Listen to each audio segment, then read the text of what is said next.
राजस्थान की वीरभूमि सीकर में पहुंचे बागेश्वर धाम के महंत और प्रसिद्ध कथावाचक पंडित धीरेन्द्र शास्त्री ने अपनी चिर परिचित अंदाज में एक ऐसा बयान दिया जिसने माहौल को गरमा दिया है। रेवासा धाम में चल रहे सीएपीए मिलन महोत्सव में शिरकत करने पहुंचे शास्त्री का स्वागत करने के लिए भक्तों की भीड़ उमड़ पड़ी। मंच तक पहुंचने के लिए धक्का मुक्की भी हुई, यहां तक कि जाते समय एक महिला कांस्टेबल गिर तक पड़ी।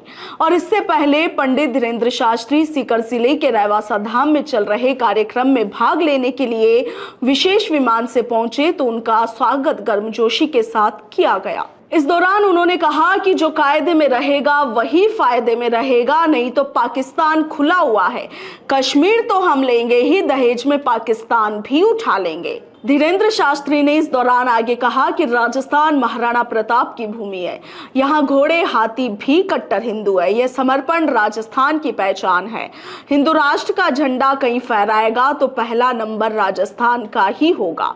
उन्होंने लोगों से आह्वान किया कि कास्टवाद नहीं राष्ट्रवाद को अपनाएं, वेद और संत परंपरा पर भरोसा करें, माथे पर तिलक लगाए और गौरक्षक नहीं गौ सेवक बने। वहीं पंडित धीरेन्द्र शास्त्री ने पाकिस्तान को चेतावनी देते हुए कहा कि तुम्हारी मिसाइलें चीन की है, कम चलती है, हमारी वाली 900 किलोमीटर तक छोड़ती नहीं है और अब छेड़ोगे तो छोड़ा नहीं जाएगा।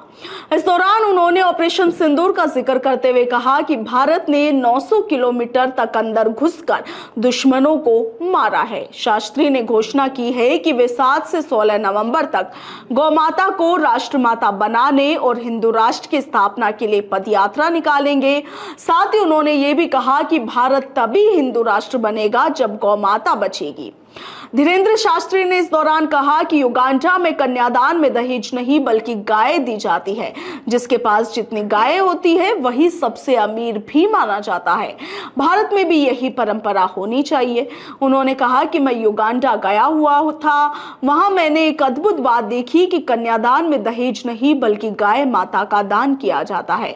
गौदान भी वर पक्ष के द्वारा किया जाता है और कन्या भी उसी को दी जाती है जिसके पास सबसे ज्यादा गाय माता हो। भारत तभी एक हिंदू राष्ट्र बन पाएगा जब गाय माता बचेगी। उन्होंने कहा कि भारत को हिंदू राष्ट्र बनाने के लिए गाय माता को बचाना जरूरी है। ब्यूरो रिपोर्ट, भारत रफ्तार।